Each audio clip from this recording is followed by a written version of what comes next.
Today Gujarati news મોટા breaking આપણે બતાવી રહ્યું છે. આપ જોઈ રહ્યા છો પાલનપુર બસ સ્ટેન્ડ ખાતે પોલીસ રેડ પડે છે અને કાફેમાં રહેતી 2 જે યુવતીઓ છે સંભવિત રીતે પોલીસના ડરથી ભાગવાની કોશિશ કરે છે.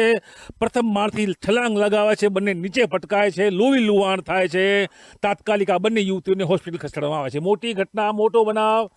પાલનપુર નવીન બસ સ્ટેન્ડ જ્યારે હબ બની રહ્યું છે ત્યારે આ બસ સ્ટેન્ડમાં ગેરકાયદેસર પ્રવૃત્તિ ચાલતી હોવાની બાતમી આધારે પશ્ચિમ પોલીસ અહીંયા દરોડો પાડે છે, રેડિંગ કરે છે, રેડ કાર્યવાહી કરે છે.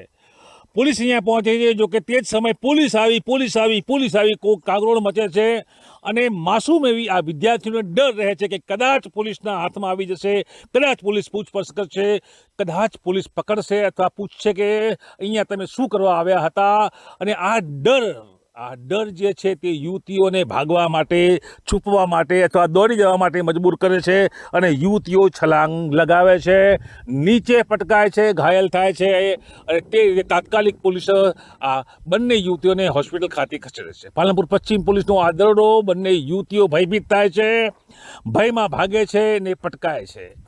યુવતીઓનું આ ભય તેઓના આ અકસ્માતનું કારણ બને છે. યુવતીઓએ જાતે જ કૂદકો લગાવ્યો હોવાનું પ્રાથમિક તપાસમાં બહાર આવે છે અને આ કૂદકો તેઓએ પોલીસ કદાચ પૂછપરછ કરશે એ ભયથી લગાવ્યો હતો. જોકે પાલનપુર પશ્ચિમ પોલીસ કાયદેસર પોતાનું કામ કરતી હતી, બાતમી મળી હતી અને પોલીસે પોતાનું રાજધર્મ નિભાવવા માટે ત્યાં દરોડો પાડ્યો હતો. દરોડો પાડતા જ પોલીસ જોઈ ભાગેલી આ યુવતીઓ છલાંગ લગાવે છે, શોર્ટકટ અપનાવે છે કે કૂદકો મારી જઈશું અને ક્યાંક ભાગવામાં સફળતા મળશે. જોકે આ બંને યુવતીઓ કોઈ અપરાધ નથી કર્યો, આ બંને યુવતીઓ નિર્દોષ છે તેવો ટુડે ન્યૂઝ સ્પષ્ટ ખુલાસો કરે છે. જોકે યુવતીઓનો ભય હતો કે કદાચ ભાગવા જઈએ અને બચી જવાય. જોકે ભાગવાનું કોઈ કારણ જ ન હતું. આ કાફે જે છે તે ત્યાં એક કાફે હોટલ જેવું છે અને ત્યાં દરેક વિદ્યાર્થીઓ નાસ્તો કરવા આવે છે અને ત્યાં પોતે બેસતા હોય છે, નાસ્તો કરતા હોય છે, મિત્રો સાથેની ગોષ્ઠી પણ કરતા હોય છે અને આ એક નિર્દોષ કહી શકાય તે પ્રકારનો પ્રવૃત્તિ કરતા હોય છે. અહીંયા કોઈ ગુનો થતો નથી હોતો. વિદ્યાર્થીઓનો હક બનતો હોય છે કે તેઓ ચા નાસ્તો પોતાના મિત્રો સાથે કરે. જો કે ગુનાહિત પ્રવૃત્તિઓ થતી હોય તેને અટકાવવાનું કામ પોલીસનું છે અને પોલીસને બાતમી મળી હતી કે ક્યાંક ગુનાહિત પ્રવૃત્તિઓ થઈ રહી છે.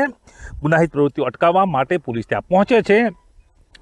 પોલીસ ગુનેગારને ગોતતી હોય છે. જોકે અનાયાસે આ યુવતીઓને લાગે છે કે કદાચ પોલીસ પૂછપરછ કરી શકે છે અને તે જ ભય યુવતીઓને કૂદકો મારવા માટે મજબૂત કરે છે.